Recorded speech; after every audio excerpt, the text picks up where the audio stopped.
마태복음 25장 1절에서 14절. 저와 여러분이 한 절씩 교독하도록 하겠습니다. 그때 천국은 마치 등을 들고 신랑을 맞으러 나간 10 처녀와 같다 하리니 미련하고 다섯은 슬기 있는 자. 미련한 자들은 등을 가지되 기름을 가지지 아니하고 그릇에 기름을 담아 등과 함께 가져갔더니 신랑이 더디움으로 다 졸며 잘세. 밤중에 소리가 나되 보라 신랑이로다 맞으러 나오라 하매 이에 그 처녀들이 다 일어나 등을 준비할세. 미련한 자들이 슬기 있는 자들에게 이르되 우리 등불이 꺼져가니 너희 기름을 좀 나눠달라 하거늘 슬기 있는 자들이 대답하여 이르되 우리와 너희가 쓰기에 다 부족할까 하더니 차라리 파는 자들에게 가서 너희 쓸 것을 사라 하니 그들이 사러 간 사이에 신랑이 오므로 준비하였던 자들은 함께 혼인잔치에 들어가고 문은 닫힌지라. 그 위에 남은 처녀들이 와서 이르되 주여 주여 우리에게 열어주소서. 대답하여 이르되 진실로 너희에게 이르노니 내가 너희를 알지 못하노라 하였느니라. 같이 읽겠습니다. 그런즉 깨어있으라. 너희는 그날과 그때를 알지 못하느니라. 아멘. 지금은 준비해야 하는 기간입니다. 코로나 이후의 시대를 준비해야 합니다. 앞으로 또 다가올 환난을 준비해야 하는 기간입니다. 내 인생의 다음 스텝을 위해서, 다가올 시험을 위해서, 더 나은 전진을 위해서 준비해야 할 기간입니다.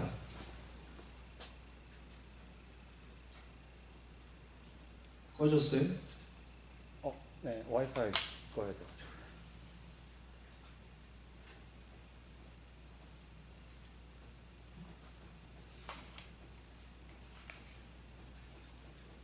얼마만큼의 미래를 준비하느냐가 여러분의 인생의 크기입니다.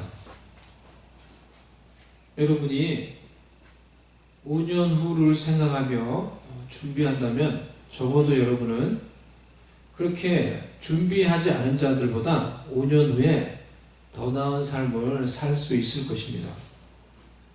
앞으로 10년 후, 20년 후,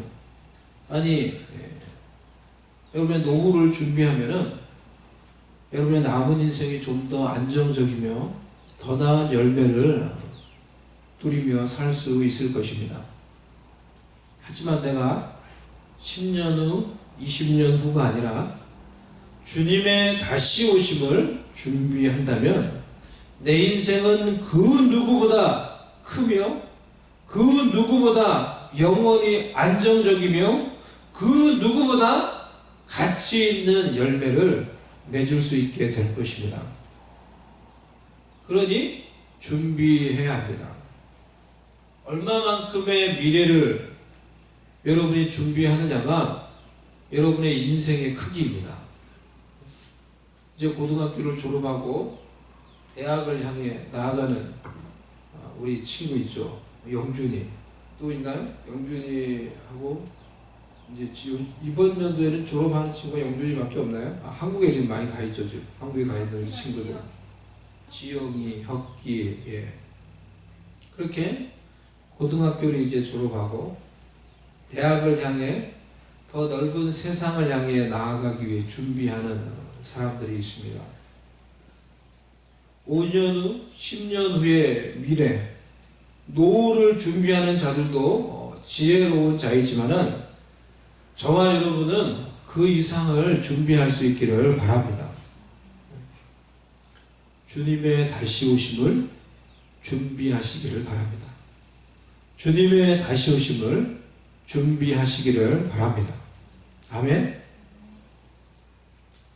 주님의 오심을 준비하는 자는 현재 고난과 어려움, 유혹을 이깁니다.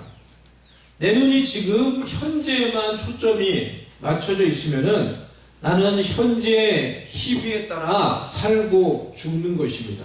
현재가 좋으면 살고 현재가 어려우면 죽는 것입니다.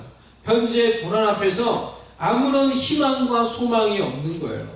왜? 내가 바라보는 것이 현재에 있기 때문에. 하지만 나의 눈이 내가 바라보는 것이 다가올 미래를 바라보고 그것을 준비하는 자면은 현재의 고난과 현재의 어려움을 통과합니다. 이깁니다. 아멘? 현재의 고난을 통과해야 할 과정으로 여기며 통과할 것입니다. 왜냐하면 내가 가야 할 목표가 있기 때문에, 내가 맞이해야 할 미래가 있기 때문에, 내 목표가 처음 미래에 맞춰져 있기 때문에 현재의 어려움과 환난을 통과하고 다가올 미래를 준비하며 미래를 향해 나아가는 것입니다. 생각건대 현재의 고난은 장차 우리에게 나타날 영광과 비교할 수 없도다. 사도 바울이 말했죠. 예? 사도 바울이 말씀했습니다. 로마서 8장 18절 말씀이에요. 8장 18절 여러분이 의미 있지 않으세요? 8, 18 이게 여기 아닙니다. 예? 뭔지 아세요? 8월 18일 저의 생일입니다. 여러분 저의 생일. 예? 제가 이 말씀을 읽으면서 그 생각, 이거 나를 위한 말씀이구나. 내가 이 말씀을 다시 읽으면서 그래, 나를 위한 말씀이구나. 생각건대 바울이 말했어요. 생각건대 현재의 고난은 장차 우리에게 나타날 영광과 비교할 수 없다. I consider that our present suffering are not worth comparing with the glory that will be revealed in us. 바울이 이렇게 말했어요. I consider. So you and I should say I consider too. 뭐를? 다가올 미래의 영광을 I consider 생각한다는 거예요. 예? 우리도 다가올 미래의 영광을 생각한다는 거예요. 생각해보니까 지금의 고난이 아무것도 아니에요. 여러분 고난당하는 자들이 있습니까? 수치당하는 자가 있습니까? 환난당하는 자들이 있습니까? 현재의 비참함과 고난이 아니라 미래에 우리에게 나타날 하나님의 영광을 생각할 수 있는 하나님의 자녀들 되시기를 바랍니다. 다가올 미래와 그 영광에 나의 생각이 맞춰져 있기에 나는 현재의 고난과 수치와 어려움을 이기고 미래를 준비하며 그 미래를 향해 나아갈 것입니다. 아멘? 아멘입니까? 주님의 오심을 준비하는 자들은 사람들의 말과 판단에 일희일비하지 않습니다. 우리의 인생이 현재뿐이면은 우리도 세상에 있는 사람들처럼, 정치하는 사람들처럼 현재의 고난과 오해와 사람들의 판단 앞에서 일희일비하며 목숨 걸고 싸우며 변론하며 해명해야 할 것입니다. 하지만 우리의 인생의 최종 판단은 하나님께 달려 있습니다. 하나님이 우리의 최종 판단자가 되십니다. 하나님이 우리의 마지막 심판자가 되십니다. 내 인생은 하나님의 심판대 앞에서 판가름 나게 될 것입니다. 그러니 현재 평판, 사람들의 판단 앞에 좌우되지 않고 하나님 앞에 섰을 때 칭찬받고 상급받을 그 일을 위해서 최선을 다해서 살아가는 것입니다. 그러면 주님의 오심을 위해서 무엇을 준비해야 합니까? 첫 번째, 성령의 기름을 준비해야 합니다. 한번 따라해 보겠습니다. 성령의 기름을 준비해야 합니다. 우리 좀 더 큰 소리로 따라해 보시고, 자녀들이, 학생들이, 모든 분들 좀 더 큰 소리로 따라해 보시고, 성령의 기름을 준비해야 합니다. 큰 소리예요? 좀 더 큰 소리요. 성령의 기름을 준비해야 합니다. 성령의 기름을 준비해야 합니다. 예수님께서 오늘 이 중요한 말씀을 하시면서 그 당시에 있었던 결혼 관습에 빗대어서 예수님이 마지막 때에 관해서 말씀을 하셨어요. 당시에 결혼을 하기 위해서 이 신랑 될 사람이 먼저 신부 집에 찾아갑니다. 우리가 비슷하죠. 신부 집에 찾아가서 장인, 장모가 될 분들에게 신부의 이 부모님께 결혼 승낙을 받아야 되겠죠. 그래서 결혼 승낙을 받았어요. 얘기를 해서. 그러면 곧바로 결혼을 하는 것이 아니라 어떻게 한다고요?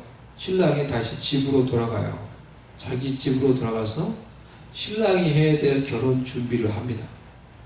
결혼해서 신부와 같이 살 집을 지어요. 집을 짓고 신랑이 해야 될 그런 일들을 하는 거예요. 그래서 어떤 목사님 그렇게 말했어요. 내가 너희를 위하여 처소를 준비하러 간다. 그리고 처소를 다 준비하면 내가 다시 온다. 예수님 그렇게 말씀하셨었죠? 마치 그와 비슷한 거예요.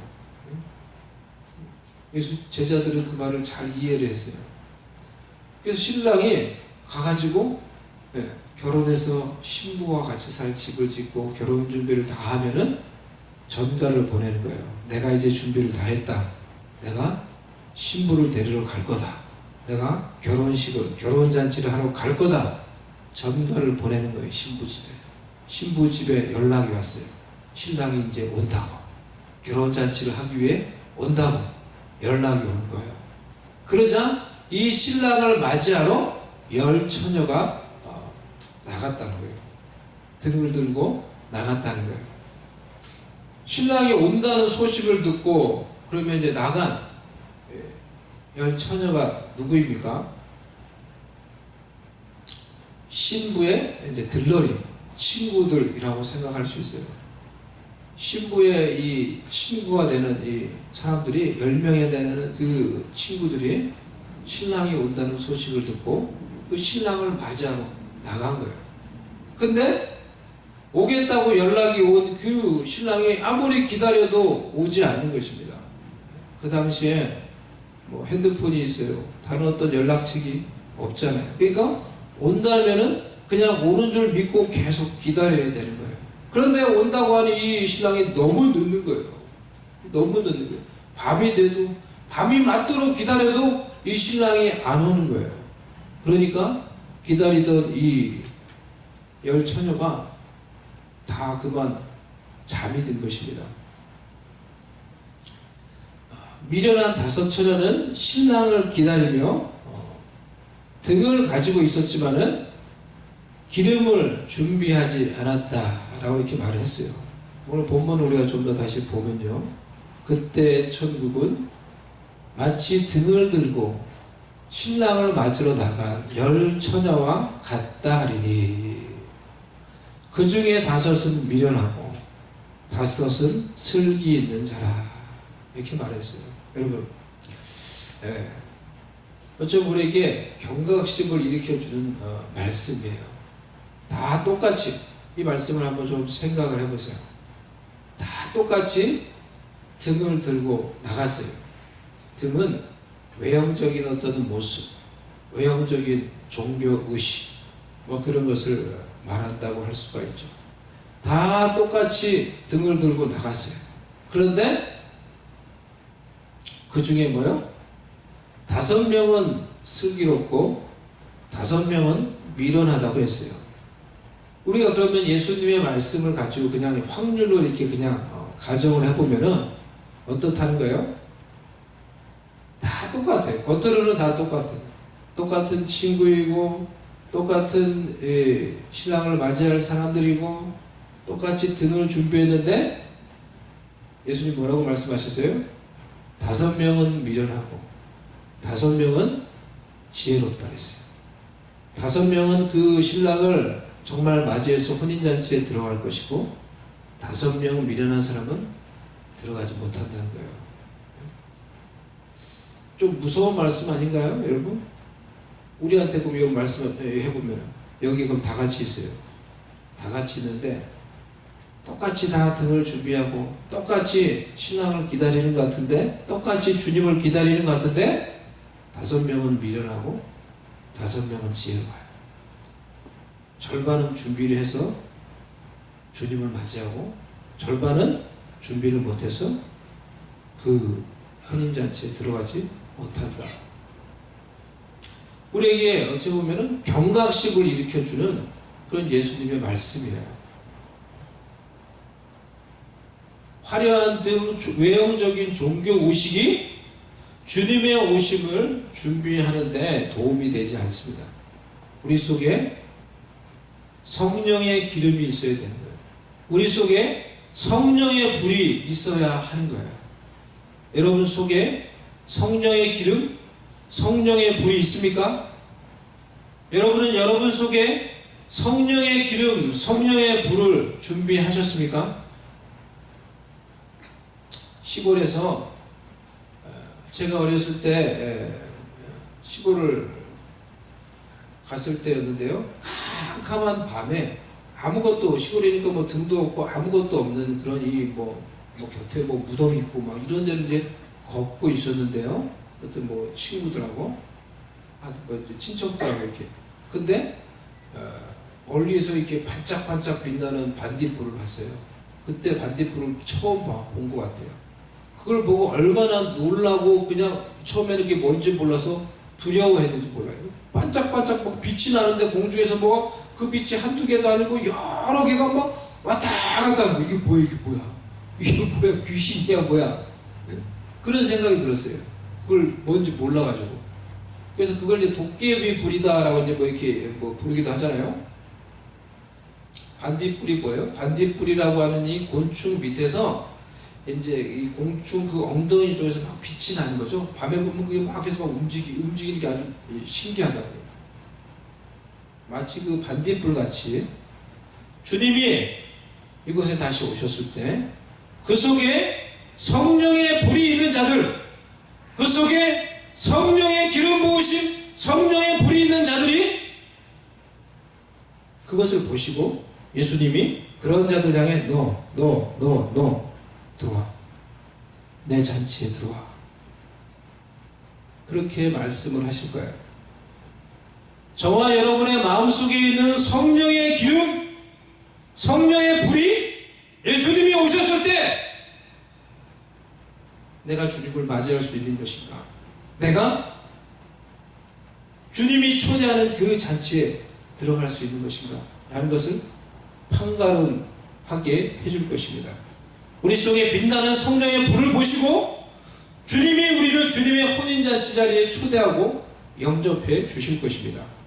성령의 불이 우리의 마음속에 있어야 해요. 지금 여러분의 마음속에 우리 성도님들, 우리 자녀 여러분, 우리 학생 여러분, 여러분의 마음속에 성령님이 계십니까?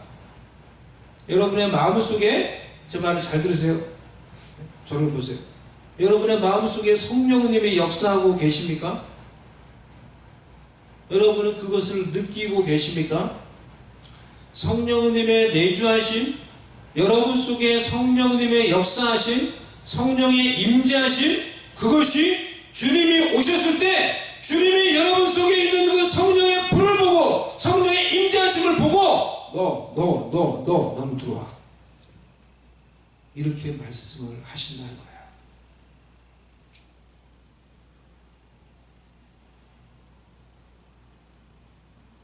여러분, 성령의 불을 사모하십시오. 여러분 속에 성령님을 모시고 있다면 그 성령님을 사모하며 사랑하시기를 바랍니다. 성령님이 우리를 돕기 위해 우리 속에 거하십니다. 여러분들이 예수님을 여러분의 진정 I truly say 여러분들이 진정 예수님을 여러분의 구원자 주님으로 믿고 고백을 하셨으면 여러분 마음속에 하나님의 영이신 성령님이 거주하십니다. 왜 여러분 마음속에 거하세요? 성령님이 여러분을 돕기 위해서, 여러분에게 하나님 아버지가 어떤 분인지 가르쳐 주시기 위해서, 여러분에게 예수님이 여러분에게 주시는 은혜가 무엇인지 알고 깨닫게 해주시려고, 그래서 그 은혜를 받아 누리도록 하기 위해서 성령님이 여러분 속에 거하십니다. 우리의 진정한 친구가 되어주시려고, 우리가 낙심했을 때 우리 곁에서 위로해 주시고 다시 일으켜 세워주시려고 우리의 마음속에 거하십니다. 우리의 위로자, 우리의 진정한 친구, 우리의 진정한 친구, 우리의 진정한 헬퍼가 되어주시기 위해 곁에서 돕는 분, 보혜사로 여러분 속에 거하시는 거예요. 그 성령님을 사랑하며 사모하며 존중하며 의지하시기를 바랍니다. 그 성령님께 말씀드리고 부탁드리고 그분을 인격적으로 대우하시며 그분을 의지하시기 바랍니다. 힘들고 어려울 때일수록 성령님을 의지하며 기도하시기를 바랍니다.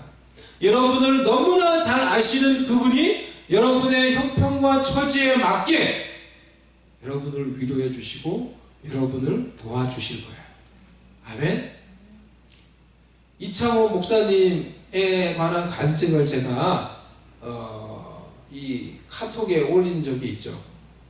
이창호 목사 그걸 보셨나요? 보신 분도 있고 못 보신 분도 있고 그럴 텐데요. 제가 조금 말씀을 드리면요. 이창호 목사님이라는 분은요, 한국에서 넘치는 교회를 개척하신 목사님이세요. 벌써 개척한 지 그 교회가 이제 꽤 됐죠. 지금은 그 청년들이 많이 모이는 교회예요. 제가 한 500~600명 청년들이 주로 모이는 교회예요. 그 교회는 예배를요, 주일 예배 드리는 시간이 평균 예배 시간이 한 7시간 정도 예배를 드려요. 7시간. 예?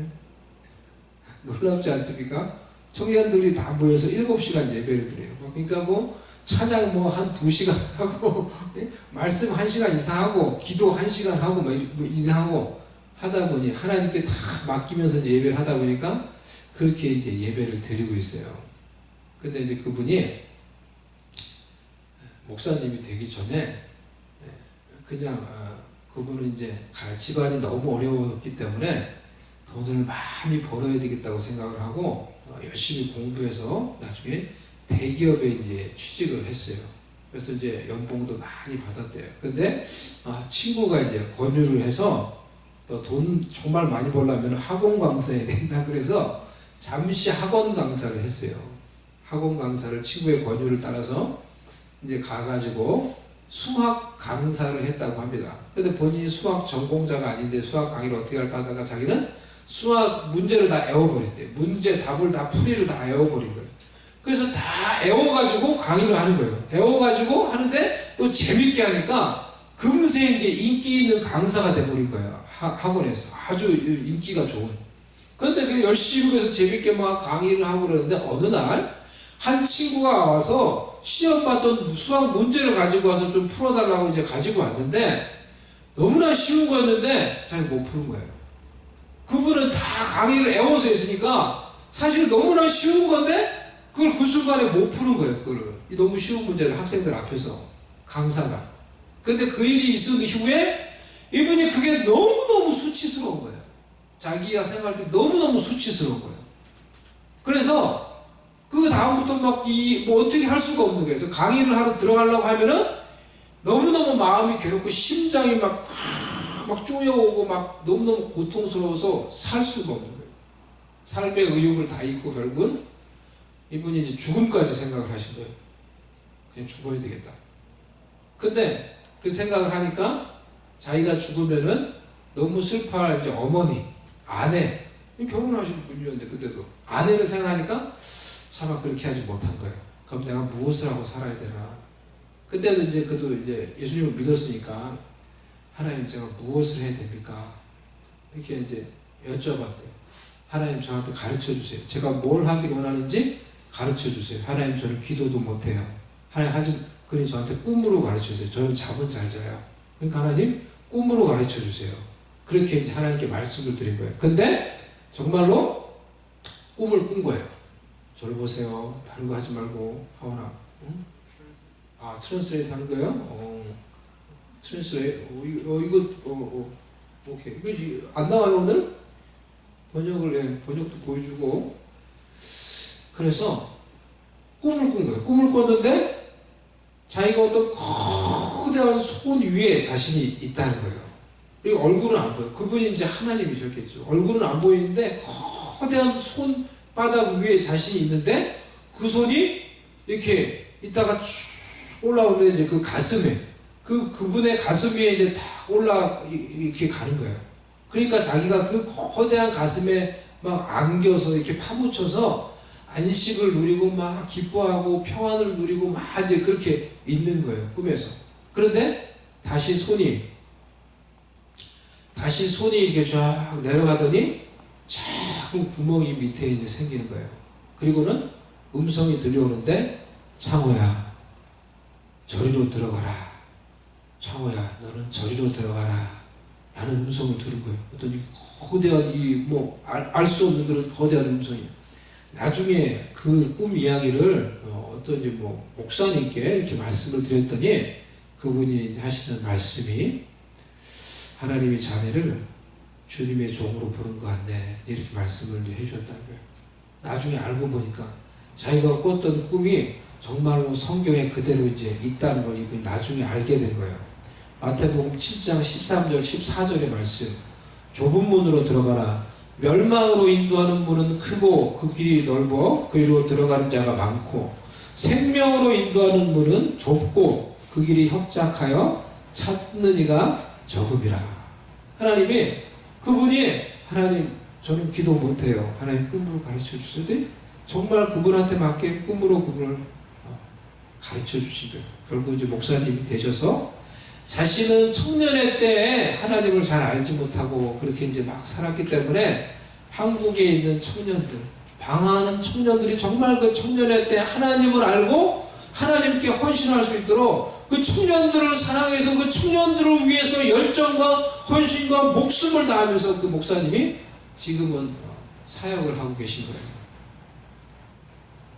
성령님은 정말 우리의 형편과 처지를 너무나 잘 아시기 때문에 우리에게 가장 적합하고 맞는 방법으로 어려울 때 우리를 위로해 주시고 응답해 주시고 우리를 도와주시는 우리의 제일 좋은 친구가 되어 주십니다. 그러니 여러분 속에 거하시는, 여러분 곁에 늘 함께 하시는 그 성령님을 의지하고 사랑하고 사모하는 여러분 되시기를 바랍니다. 성령의 불을 달라고, 나에게도 성령의 기름 부으심을 달라고 기도하시기를 바랍니다. 여러분 정말 다가올 여러분의 미래를 준비하기를 원하십니까? 성령의 기름 부으심을 부어달라고 기도하시기를 바랍니다. 성령의 기름 부으심이 여러분을 준비시켜 줄 것입니다. 다가올 미래의 학교, 공부, 시험, 통과해야 할 과정, 챌린지가 있습니까? 그것을 위해서 성령의 기름 부으심을 구하십시오. 성령의 기름 부으심이 여러분을 지혜롭게 하며 총명하게 하며 준비시켜서 다가올 시험을 통과하게 하시고 저와 여러분이 그 과정을 능히 통과하도록 준비시켜 줄 것입니다. 정말 여러분, 정말 저와 여러분에게 성령의 기름 부으심이 필요해요. 정말 우리에게 성령의 기름 부으심이 필요해요. 성령의 불을 준비하십시오. 왜냐하면 성령의 불을 가진 자가 온갖 죄와 세상의 유혹을 다 물리치고 이기고 성령의 능력으로 하나님의 말씀 그리스도로 이 땅 가운데 전하며 주님의 오심을 준비하는 자들이 될 것이기 때문입니다. 사도행전 1장 8절 말씀 나옵니까? 우리 다 같이 한번 읽어보겠습니다. 우리 다 같이 큰 소리로 읽어보겠습니다. 시작. 오직 성령이 너희에게 임하시면 너희가 권능을 받고 예루살렘과 온 유다와 사마리아와 땅끝까지 이르러 내 증인이 되리라. 이게 또 꺼진 것 같아요. 이게 너무 잘 꺼지네요, 지금 카톡 라이브가. 여러분, 성령의 불이 임하면은, 성령의 기름 부으심이 upon on you 우리 가운데 임하면은 이 말씀이 어떤 말씀입니까? 지역을 뛰어넘어서 하나님의 이 말씀이 동시에 이루어지게 된다라는 것입니다. 성령이 임하면은 우리가 예루살렘의 복음을 다 전하고 사마리아에, 그리고 나서 사마리아의 복음을 전하고, 그리고 유다의 복음을 전하고, 그리고 온 세계 복음을 전하고, 이렇게 복음을 전한다는 것입니까? 아니에요. 성령의 불이 우리에게 임하면은 우리가 예루살렘과 온 유다와 사마리아와 땅끝까지 동시에 주님의 능력으로 복음을 전한다는 거예요. 성령의 불이 우리 가운데 임하면은 우리가 이곳에서 복음을 전하고 동시에 휴스턴 북부 지역과 휴스턴과 미국 땅과 온 세계에 복음을 전하는 주님의 증인이 된다는 것입니다. 그렇기 때문에 우리에게, 저와 여러분 모두에게 성령의 불이 필요한 것입니다. 아멘? 아멘? 저와 여러분에게 성령의 불이 필요한 거예요. 이 성령의 불을 받아서 내 평생에 내가 있는 곳에서부터 땅 끝까지 이르러 주님의 증인으로 사는 것이 주님의 다시 오심을 준비한 것입니다. 그렇게 살다가 주님이 오시면은 영광스럽게 들림받아서 내가 이 세상에서 어떤 판단과 어떤 대접을 받았다 할지라도 하늘나라에서 가장 영광스러운 그 자리에 앉아 주님으로부터 칭찬과 상급을 받게 될 것입니다. 잘하였도다. 착하고 충성된 종아, 내가 적은 일에 충성하였으니 나의 즐거움에, 내 주인의 즐거움에 참여할지어다. 여러분, 일상생활에서 성령의 임재하심을 사모하시기를 바랍니다. 우리의 모든 죄악과 무능력을 이기게 하시고 우리를 하나님의 군대로, 하나님의 군사로 무장시킬 성령의 불, 성령의 기름 부으심을 사모하시기를 바랍니다. 그래서 성령의 능력으로 무장되어서 이 환난과 어려움을 이기고 하나님의 나라, 주님의 오심을 준비하는 자들 되시기를 바랍니다. 두 번째로, 주님의 오심을 위해서 우리가 준비해야 할 것은 지혜입니다. 따라해 보겠습니다. 지혜. 4절 말씀을 보세요. 슬기 있는 자들은 그릇에 기름을 담아 등과 함께 가져갔더니, 이 슬기 있는 이 말은 프로니모스로 지혜로운, 신중한, 사려 깊은 이라는 의미입니다. 지혜 있는 자가 신중합니다. 지혜 있는 자가 사려 깊습니다. 반대로 미련한 자는, 어리석은 자는 신중하지 못합니다. 사려 깊지 못합니다. 중요한 것은 여러분, 이것이 평상시 그들의 삶의 태도요 자세였다라는 것입니다. 그리고 그들이 가지고 있었던 평상시 그 지혜로움 그대로, 그들이 가지고 있었던 평상시 어리석음 그대로 주님을 맞이했다는 것입니다. 여러분, 어리석은 자는, 미련한 자는 막 갑자기 어느 순간에 미련해진 것이 아니에요. 갑자기 주님이 오시기 직전에 그만 실수로 어리석은 자가 된 게 아니에요. 평상시에 어리석은 자로 사는 거예요. 평상시에 신중하지 못하게, 사려 깊지 못하게, 지혜 없이 하나님의 뜻을 분별하지 못하고 그냥 사는 거예요. 그리고 자신이 살았던 모습 그대로 주님을 맞이하는 거예요. 그들에게 그 기름을 준비할 시간이 있었어요. 그런데 준비하지 않았어요. 나중에 해도 된다고 생각을 했습니다. 아, 신랑이 늦게 오니까 오기 직전에 그때 준비하지, 그렇게 생각을 했어요. 미련한 자들은 등을 가지되 기름을 가지지 아니하고. 3절 말씀 무슨 말이에요? 그러니까 미련한 자들은 뭘 가지고 간 거예요? 등만 가지고 간 거예요. 등만 가지고 가고. 근데 슬기 있는 자는 뭘 가지고 간 거예요? 슬기 있는 자들은 그릇에 기름을 담아 등과 함께 가져갔더니, 슬기 있는 자들은 두 개를 가져간 거예요. 등하고 뭐요? 그릇을 가져간 거예요. 기름을 담고 있는, 기름을 이렇게 이게 담아놓은 기름 그릇을 따로 두 개를 가져간 거예요. 미련한 자는 등만 가져간 거예요. 왜? 귀찮으니까. 귀찮으니까 이거 뭐 나중에 준비하지. 신랑이 올 때 그러면 그때 기름도 준비할 수 있겠지. 그렇게 간 거예요. 그런데 신랑이 갑자기 왔어요. 그리고 혼인잔치 문이 닫혔어요. 주여, 주여, 문을 열어주세요. 신랑이 뭐라고 말한다 했어요? 진실로 너, 이게 이제 신랑의 주님의 음성이에요. 진실로 너희에게 이르노니 내가 너희를 알지 못하노라.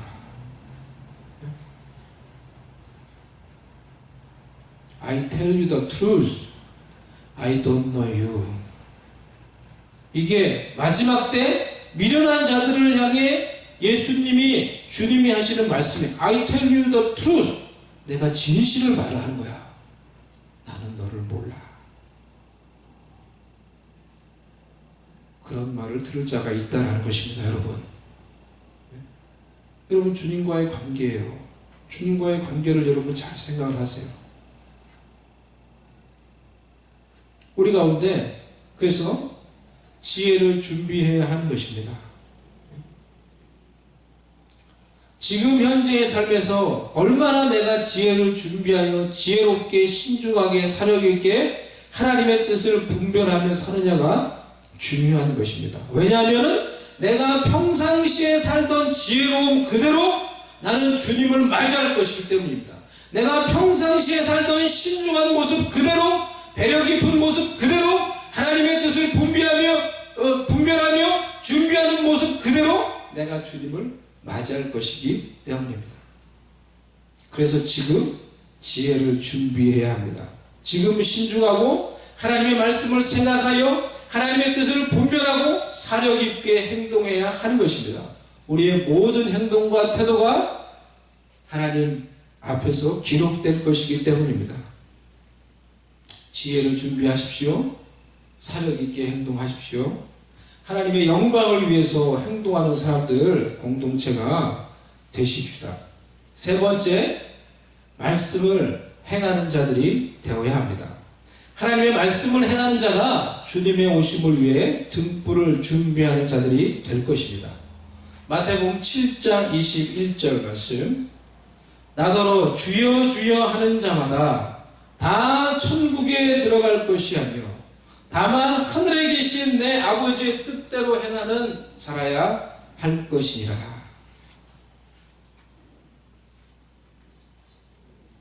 우리는 하나님의 말씀을 들을 뿐만 아니라 하나님의 말씀을 묵상하고 하나님의 말씀을 고백하고 하나님의 말씀을 행함으로 주님의 오심을 준비하는 자들이 되어야 할 것입니다.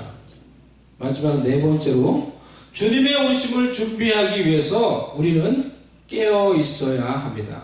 따라해 보겠습니다. 깨어 있어야 합니다. 13절 말씀, 그런즉 깨어 있으라. 너희는 그날과 그때를 알지 못하느니라. 단순히 육체적으로 잠을 자지 않고 깨어 있으라는 말씀이 아니죠. 영적으로 깨어 있어야 합니다. 기도로 깨어 있어야 합니다. 기도로 나의 잠자는 영혼이 깨어 있어야 하는 것입니다. 기도는 나의 잠든 영혼을 깨우는 자명종과 같습니다. 우리는 기도로, 강력한 기도로 우리를 얽어매는 육신적인 것들, 모든 죄의 유혹들을 떨쳐버리고 그 죄들을 떨쳐버리고 깨어 있을 수 있게 됩니다. 사명은 나의 잠든 영혼을 깨우는 신호입니다. 우리가 사명이 있을 때, 우리가 사명을 행할 때 마치 잠자다가 자명종이 울려서 벌떡 일어나듯이 내 영혼이 낙심하려다가도 다시 일어나요. 여러분, 사명을 위해서 지금 살아가고 있어요. 목회자도 마찬가지예요. 막 환경과 어려움들이 막 눌려있다가 갑자기 전화가 왔다가 성도가 어떤 어려움이 없어도 어떤 병원에 가야 된다고 전화가 왔다가 벌떡 일어나요. 벌떡 일어나면 내가 거기 가야 되지. 사명을 행하면서 내 속에 마치 그 사명이 나를 깨우는 그 신호 같은 거예요. 사명이 우리에게 낙심을 이기게 하는 그런 신호 같은 거예요. 말씀은 나의 영혼에 양식을 공급하는 영혼의 양식입니다. 기도로 나의 영혼이 깨어 있어서 나의 영혼이 하나님과 보이지 않는 통로로 잘 연결되어 있어야 그 통로로 하나님의 말씀이 영적인 양식으로 내게 공급이 됩니다. 그리고 하나님의 말씀이 내 마음속에 영적인 양식으로 이렇게 통로를 통해서 보이지 않는 하나님과의 통로로 잘 공급이 될 때 내 영혼이 건강해지고 내 영혼이 자라며 점점 강해지게 된 것입니다. 여러분 기도하십니까? 마지막으로 제가 여러분께 말씀드립니다. 기도하십니까 여러분? 여러분 기도하지 않으면은 everybody same 우리의 영혼이 잠들어 있게 됩니다. 하나님과의 통로가 막히고 내 영혼은 내 마음은 세상 것들로 덮여지게 돼요. 세상에서 내가 보고 접하는 것들로 덮여지고 나의 마음은 온갖 세상의 것들 영적인 잡초가 무성한 곳이 됩니다. 하나님의 말씀이 내 영혼 속에 공급되지 못하고 왜냐하면 통로가 막혀 있어요. 내 영혼 속에 공급되지 못하고 말씀이 뿌려져도 새가 와서 마귀가 와서 그것을 다 가져가 버려요. 그렇기 때문에 내 마음속에 내 삶 속에 하나님의 말씀이 이루어지지 않고 열매 맺지 못하고 성취되지 않습니다. 제가 요즘 집에 주로 많이 있는 이 시간에 이제 하는 중요한 소일거리 중 하나가 뒷마당, 우리 뒷마당이 얼마나 넓어요, 여러분. 이 뒷마당에 이 밭을 조그맣게 만들어서 그 텃밭을 가꾸는 거예요. 잘 안 돼요. 이 초보자가 해보려니까 잘 안 돼요. 중요한 게 우리 여기 지금 전문가들이 많이 앉아 계신데 이 집사님, 김 집사님, 박 권사님 땅을 잘해야 되는데 땅을 제대로 잘 못해서 이제 그게 안 되는 중요한 이유더라고요. 제가 보니까 땅이 중요한데 저는 그냥 잔디 걷어내고 막 거기서 뭐 대충 했더니 잘 안 돼요. 근데 제가 재밌는 걸 봤어요. 그 땅 속에 흙 속에 이제 씨를 넣잖아요. 화분에 넣든지 제가 흙 속에 이렇게 씨를 그래도 이제 탁 포기하지 않고 또 넣으면은 그 다음날 나가보면은 누군가가 기가 막히게 그 속에 내가 이 흙 속에 씨를 심어 놓은 것을 알고 캐 먹어요. 누가 캐 먹는 거예요 도대체 그거? 예, 새가 먹는 거예요? 짐승이 먹는 거예요? 기가 막히게 알고 그것을 캐 먹어요. 예, 와가지고 기가 막히게 알고. 여러분 잘 보세요. 예? 여러분 오늘 여러분 오늘 지금 교회 와가지고 여러분 지금 인터넷을 통해서 지금 하나님의 말씀이 지금 여러분의 마음속에 지금 뿌려지고 있는 거예요.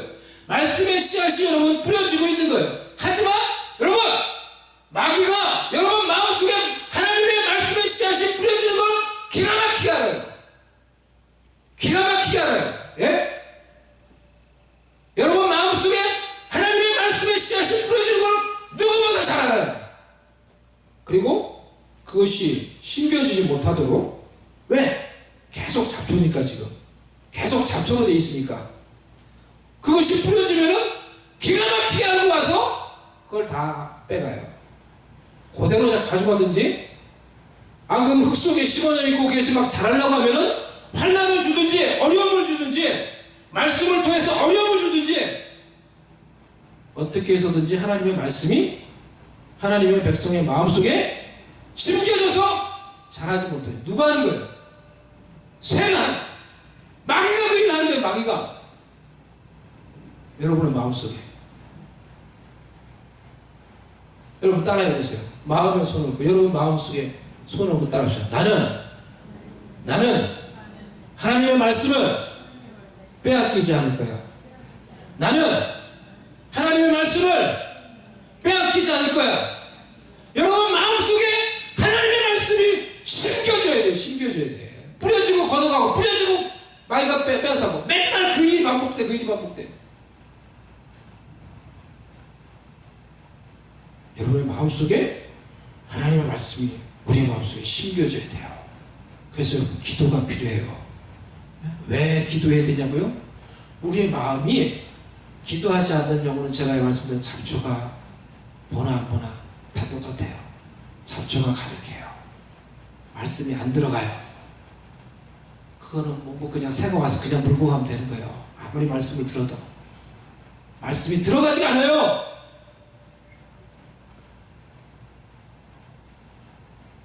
내 마음속에 하나님의 말씀이 여러분 들어가야 돼요. 기도로 그래서 우리가 기도해야 돼요. 하나님께 간절히 부르짖어 기도해야 돼요. 기도해서 내 육신적 것들을 다 제거하고 내 마음속에 자라고 있는 그런 세상적인 잡초들을 기도로 부르짖어 기도함으로 통성으로 기도함으로 강력히 기도함으로 그것들을 다 뽑아내는 거예요. 그래서 내 마음이 좋은 밭이 되면은 하나님의 말씀을 들을 때 그 말씀이 내 마음에 심겨져요. 그리고 그것을 우리가 잘 간직하면 말씀이 자라서 우리도 열매 맺게 되는 것입니다. 기도하지 않는 영혼은 그 마음이 메마른 땅, 잡초만 무성한 땅과 같은 영적인 상태예요. 그런 마음 가지고 여러분 주님 만날 수 없어요. 미련한 다섯 처녀같이 신랑이 오고 나서야 준비한다고 문 열어달라고 하지만 말투를 say I say the truth. I don't know you. 여러분 기도로 깨어있어야 합니다. 필요할 때 통성기도로 부르짖는 기도로 내 영혼을 덮고 있는 염려, 불신, 세상에 온갖 마귀가 심어놓은 것들을 다 떨쳐버리고 끊어버리고 내 마음이 거룩해지고 하나님과 연결되어서 하나님의 말씀을 듣고 읽을 때 그것이 내 마음속에 심겨지고 내 것을 잘 간직해서 나는 그 말씀으로 영적인 양식을 공급받고 그 말씀을 통해서 나의 영혼이 점점 강해지고 자라서 열매를 맺어야 하는 것입니다. 이런 좋은 마음이 되도록 기도하는 것입니다. 세대적으로 나는 통성기도가 잘 안 맞아, 묵상기도가 맞아 이렇게 생각하는 분들이 있을 수 있습니다. 하지만 일반적으로 여러분 부르짖는 통성기도 후에 깊은 하나님의 임재 속에서 묵상기도, 침묵기도, 듣는 기도를 우리가 할 수가 있습니다. 우리의 육신, 죄, 마귀를 다룰 때 부르짖으며 선포하며 기도하는 것이 여러분 효과적이에요. 그래서 부르짖어 기도해야 돼요. 우리가 부르짖어 기도할 때는 그렇게 기도할 수 있어야 돼요. 육신과 육신의 욕망에 끌려 육신의 종, 죄의 종으로 사는 것이 아니라 성령의 능력과 보혈의 능력을 의지하며 강하게 우리가 부르짖어 선포하며 기도함으로 우리의 욕망과 죄악과 죄악의 사슬을 끊어버리고 매일 하나님의 임재와 성령의 능력 속에서 살아갈 수 있는 하나님의 백성들 되십시오. 성령의 능력과 지혜와 말씀을 행함과 기도로 이 땅에서 주님의 다시 오심을 준비할 수 있는 하나님의 백성들 되시기를 바랍니다. 아멘. 말씀 한 군데 제가 보고 성찬식을 하겠습니다.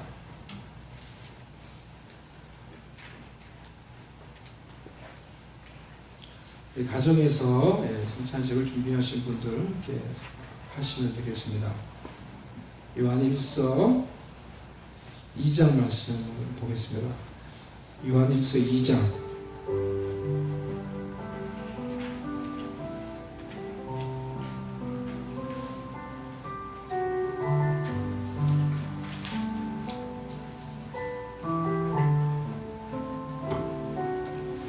요한일서 2장 27절 신약 389쪽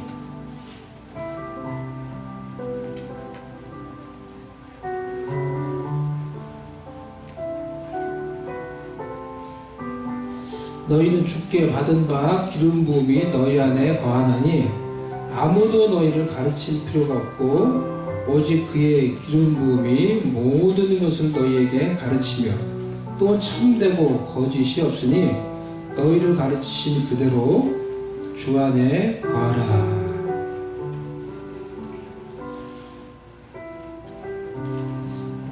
저와 여러분 정말로 여러분이 예수 그리스도를 믿어서 예수 그리스도를 오늘 설교와 관련이 있는 것입니다. 예수 그리스도를 믿었으면은 여러분 예수님과 연합되었습니다.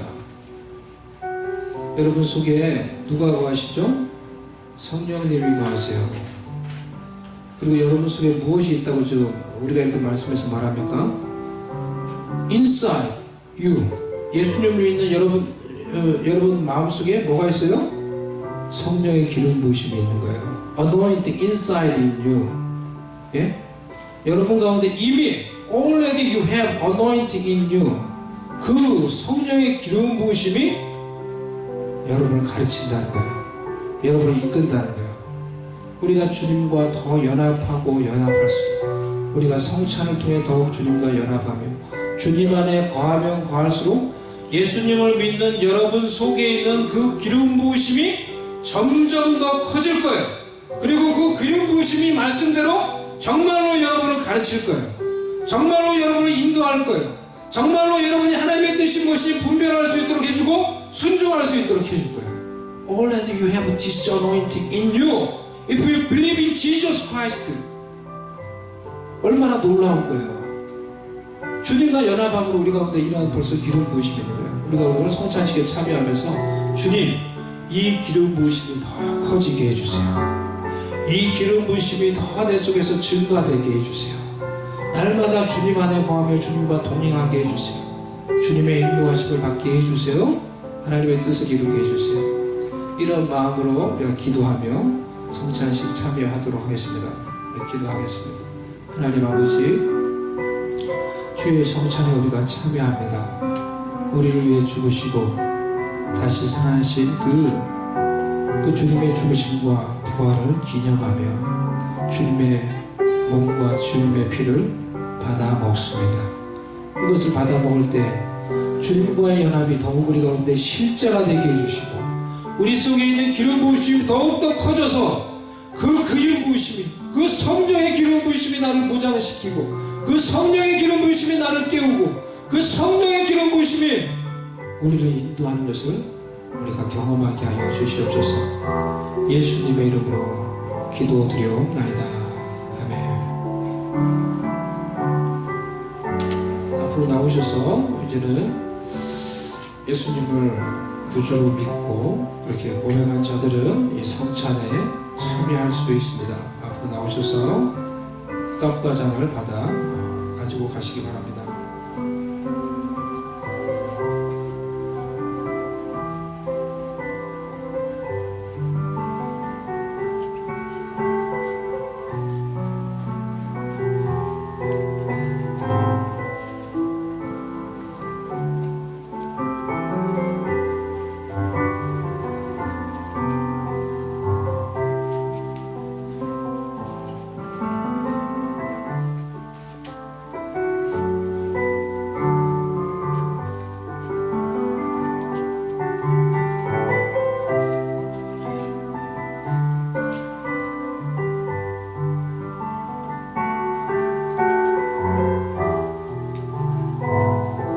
나오셔서 그냥 받아가세요. 주님의 성찬에 참여하시기 바랍니다. 나오셔서 여러분들이 떡과 잔을 가지고 돌아가셔서 들어가셔서 기도하시기 바랍니다.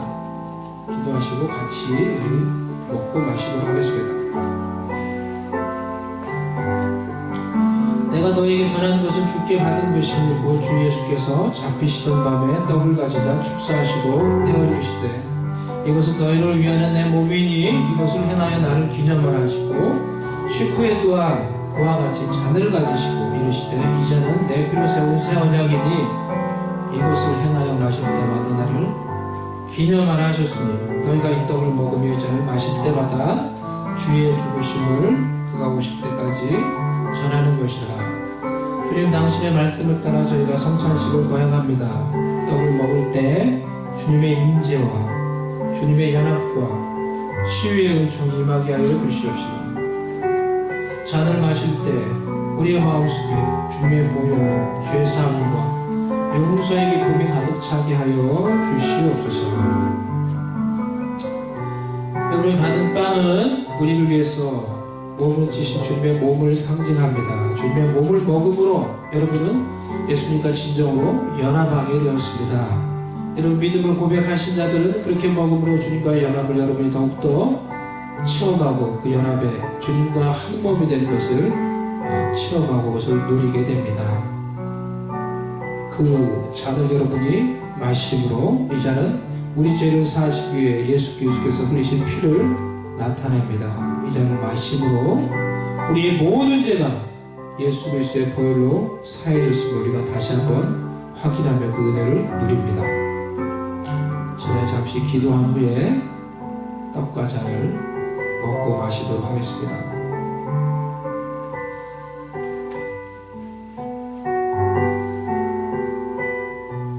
나는 하늘에서 내려온 살아있는 떡이니 사람이 이 떡을 먹으면 영생하리라. 내가 줄 떡은 곧 세상의 생명을 위한 내 살이니라. 주님, 우리가 이 시간에 주님의 그 살과 피를 먹고 마시며 주님의 몸에 연합합니다. 주님과 한 몸으로 연합합니다. 그 주님과 연합으로 우리에게 베푸시는 그런 놀라운 기름 부으심과 변화된 성우리를 충만케 채워 주시옵소서. 예수님의 이름으로 기도드려옵나이다.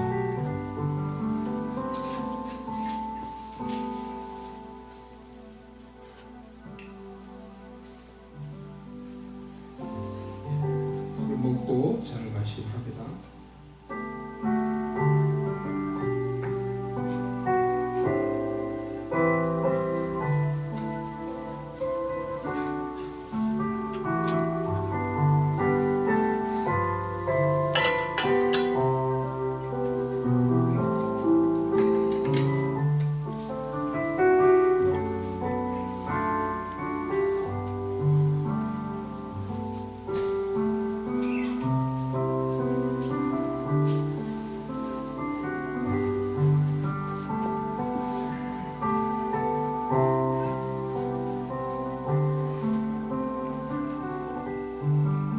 하나님 아버지, 우리가 주님이 우리에게 베푸신 그 살과 피를 먹고 마셨습니다. 주님과 연합으로 인해 우리 속에 주님이 주신 그 성령의 임재하심과 성령의 내주하심과 성령의 기름 부으심이 더욱더 깊어지고 커지게 해주시고 그 은혜 가운데서 그 영광 가운데 살게 하여 주시옵소서. 예수님의 이름으로 기도드려옵나이다. 아멘.